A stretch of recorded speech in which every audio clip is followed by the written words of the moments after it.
Bem-vindo a bordo! Eu sou o Cláudio Lucchesi e estamos aqui em Asas e Histórias, o seu programa de aviação na terra de Santos Dumont.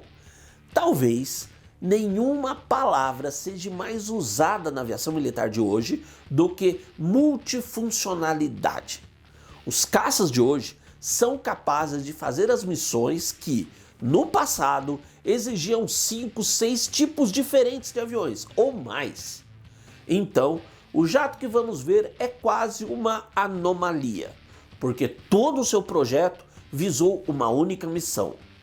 E está prestes a fazer 50 anos em serviço na mais poderosa força aérea do planeta, e ainda é capaz de causar pesadelos a qualquer inimigo no seu caminho. Esse jato é o Fairchild A-10 Thunderbolt II, e essa é a sua história. Se a maioria dos jatos de combate da Guerra Fria foram criados pensando em como seriam os combates no futuro, esse aqui surgiu de um olhar para trás, mais exatamente para as experiências da guerra no Vietnã, onde um avião a hélice e motor a pistão, o parrudo Douglas AD Skyraider, muitas vezes fez mais a diferença entre a vida e a morte para as tropas norte-americanas do que qualquer jato supersônico. E disso nasceu o requerimento da Força Aérea dos Estados Unidos, a USAF, para um novo avião que pudesse ser produzido em grande quantidade, de baixos custos, inclusive de operação, e que não devia ser nem muito complexo, nem depender muito da eletrônica de ponta, para que pudesse operar bastante próximo da linha de frente e até mesmo de pistas improvisadas, com as mínimas necessidades de manutenção para a sua operação. E por que tudo isso? Afinal, qual era a sua missão?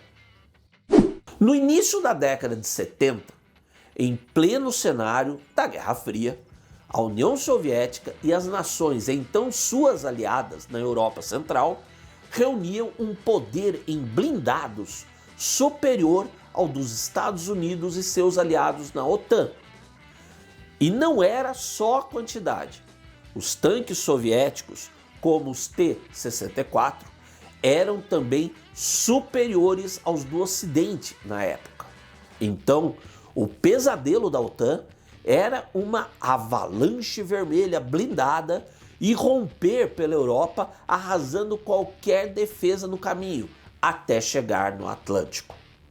E foi para deter essa poderosa força blindada inimiga e também dar o maior apoio de fogo possível às tropas amigas, como o Skyraider tinha feito no Vietnã, que o A-10 foi criado.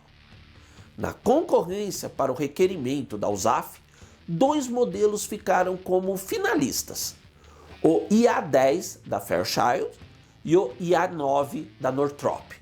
E em janeiro de 1973, o IA-10 foi declarado vencedor, ganhando o contrato da USAF para a produção em série. O primeiro A-10 de produção voou em 10 de outubro de 1975 e foi entregue para serviço na USAF em 5 de novembro do mesmo ano, e o modelo ganhou o nome de Thunderbolt II, em homenagem àquele grandalhão, o P-47 da Segunda Guerra Mundial, que inclusive foi voado em combate na Itália pelos nossos pilotos, do primeiro grupo de caça, o Sentapua. Como iria operar voando muito baixo, praticamente em plena batalha terrestre, ele tinha de ser capaz também de resistir a muito castigo em combate e continuar voando. Para isso, por exemplo, o trem de pouso era semi-embutido, de jeito que mesmo se uma avaria impedisse o seu abaixamento para um pouso, as rodas, expostas em parte, permitiam um pouso de emergência mais seguro. Além disso, todo o cockpit era montado dentro de uma banheira de titânio, dando a maior proteção possível ao piloto, o único tripulante. Outro cuidado na proteção foi que os seus motores, os turbofans TF-34, foram montados altos nas laterais da seção traseira da fuselagem, e no ataque as suas asas retas os ocultavam quase totalmente para o adversário em terra, tornando difícil disparar contra eles. Mas, para muita gente, a melhor descrição do A-10 é essa. Ele é um canhão com um avião que o carrega e um cara para o disparar. Esse canhão é o GAU 8A Avenger, de 30 mm, uma arma criada em paralelo com o próprio A-10 e cujo peso completo chega a quase 2 toneladas, o equivalente a 16% do peso vazio do avião. O seu conjunto completo tem quase 6 metros, da ponta dos canos múltiplos até a parte traseira final de alimentação. E o sistema de munição tem um diâmetro de quase 1 metro. Cada munição tem mais de 17 centímetros de comprimento. E o projétil anti-blindagem, sozinho, pesa quase 400 gramas e tem um núcleo de urânio. Ao todo, o conjunto da arma no A-10 tem capacidade para mais de 1000 munições. E essa é a única arma dele? Nem pensar. Além disso, o jato pode levar uma pesada carga bélica de mais de 7.000 quilos, que inclui, entre as principais armas, o míssil ar-superfície Maverick, muito eficaz também contra tanques e outros blindados, e outras munições, como bombas guiadas a laser. Com tudo isso e seu visual ameaçador e sem qualquer elegância, esse honroso nome oficial de Thunderbolt II foi logo descartado pelos pilotos e o pessoal de terra, que lhe deram o bem mais apropriado apelido de Warthog, ou só Hog ou Hog, o que dá tudo no mesmo, é aquele javali africano, aquele porcão selvagem com cara feiosa e humor terrível, capaz de meter medo até no leopardo.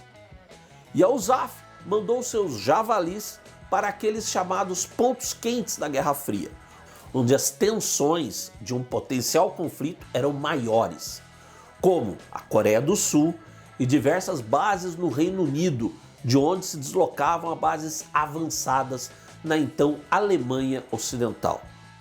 Além disso, no final dos anos 80, alguns A-10 receberam conjuntos de contramedidas eletrônicas, sistemas de despistamento de mísseis inimigos e até mísseis de curto alcance para terem alguma defesa contra aeronaves inimigas. E esse pacote de melhorias e mais proteção acabou sendo adotado em todos os demais A-10. Felizmente para todos nós, nunca aconteceu a tal avalanche vermelha pela Europa, que provavelmente desencadearia uma guerra nuclear. Mas o A-10 acabou entrando em combate real em 1991 contra o Iraque de Saddam Hussein, que tinha invadido o Kuwait. E nesse conflito, os A-10 confirmaram tudo o que se esperava deles. Segundo as estatísticas oficiais da USAF, eles destruíram mais de 900 tanques e uns 2.000 veículos militares inimigos, além de diversos outros alvos militares.